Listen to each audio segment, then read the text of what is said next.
Hey, church family, thank you for joining us for today's Daily Connection video. And kicking off this week with us, we're going to be looking in the book of 1 Corinthians and chapter 10. And we've been talking about the pitfalls that we face up to this point. And we're going to begin talking about the pitfalls of temptation that can exist in our lives and how Christ is bigger than that and how pursuing God overcomes that in us. And so today we're going to be looking at the temptation to really not believe and see the blessings that God has bestowed upon us.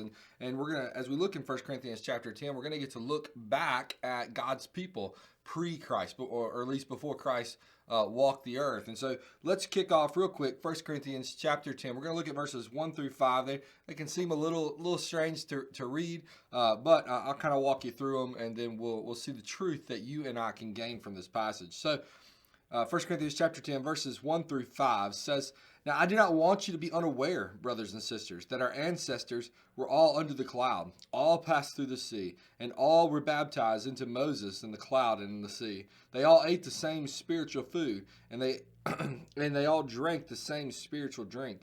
For they drank from the spiritual rock that followed them, and that rock was Christ. Nevertheless, God was not pleased with most of them, since they were struck down in the wilderness." Now we see this picture of the Israelites. Obviously, you can tell he's talking about passing out under the cloud as they are the Exodus out of Egypt. Talks about passing through the sea. We know they crossed through the Red Sea. They ate the same spiritual food provided to them by God, drank the same spiritual drink provided to them by God. And then we see this transition where he talks about they drank from the same spiritual rock that followed them, and that rock was Christ. Christ followed them after they had gone. Christ continued, or Christ followed them, came after them, walked the earth, and fulfilled all of the prophecies, died on the cross for our sins, but also their sins. It says, yeah, he was displeased with many of them, and that's why they perished in the wilderness. Why was God displeased with them?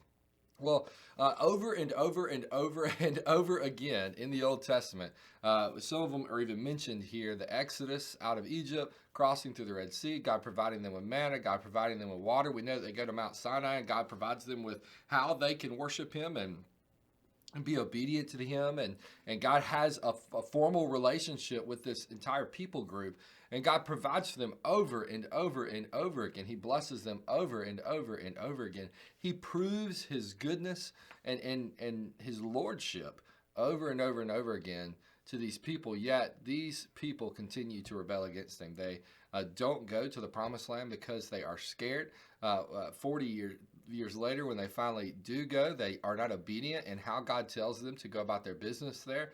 We see as we walk through the entire Old Testament where God's people would follow God, and then God's people would completely leave God. They'd follow God and they'd leave God. And they'd follow God and they'd leave God. This constant cycle.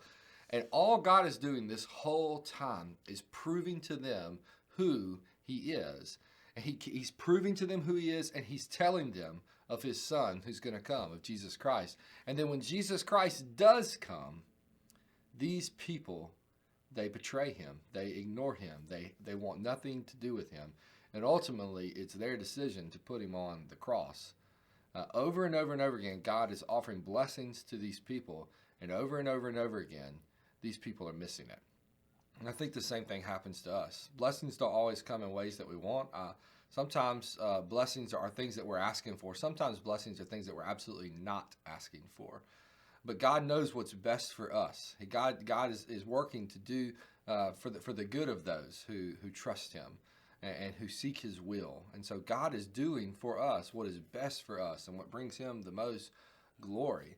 And what we need to do is we need to constantly be on the lookout for how God is working in our lives. We need to recognize the blessings that He offers us and don't just see them, but give thanks to Him for them.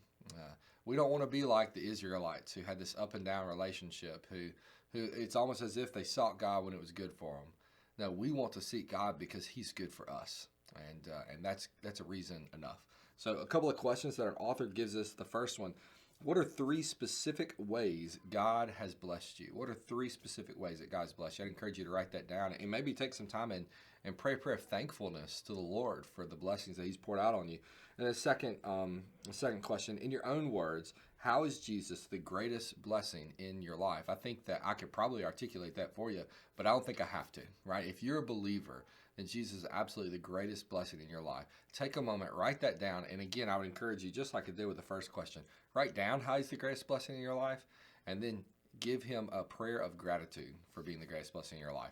Church family, I hope that you'll take some time to do this. I think you'll find that it'll bring great joy to your life and help you help firm up your faith in the Lord, knowing that he is providing for us. He is good to us, providing much more than just materialistic things, right? He provides us with wisdom, with strength, with perseverance. And so let's turn to him and give him thanks for all the blessings that he's bestowed upon us. As you do that, church family, I want you to know that we love you and we're praying for you.